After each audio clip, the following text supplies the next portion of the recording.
Hello everyone, welcome back to our channel. ఈరోజు మనం బెండకాయతో బజ్జీ చేసుకుందాం, మిర్చి బజ్జీ లాగా.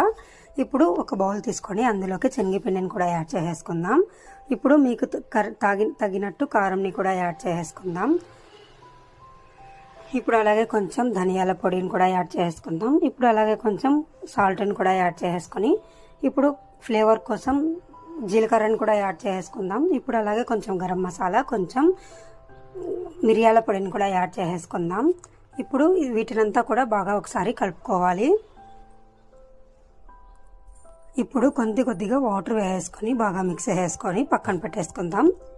ఉండలేమి లేకుండా మిక్స్ చేసుకోవాలి. ఇప్పుడు చూడండి, బెండకాయలను ఇలా నేను చూపిస్తున్న విధంగా 4 వైపులా కట్ చేసుకొని పక్కన పెట్టేసుకోవాలి. ఫ్రెష్గా ఉన్నటువంటి లేతగా ఉన్నటువంటి బెండకాయలను తీసుకుంటే బాగుంటాయి.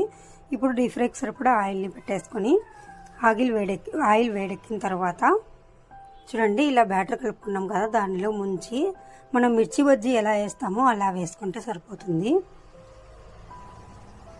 అన్ని బెండకాయలను కూడా ఇలా వేసుకోవాలి. టేస్ట్ అయితే చాలా బాగుంటుందండి. తప్పకుండా ట్రై చేయండి.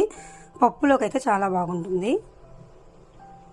చూడండి, ఇలా అన్నీ కూడా వేసుకొని అంతే అండి, మన బెండకాయ బజ్జీ అయితే రెడీ అయిపోయింది. టేస్ట్ అయితే సూపర్గా ఉంటుంది. తప్పకుండా ట్రై చేయండి.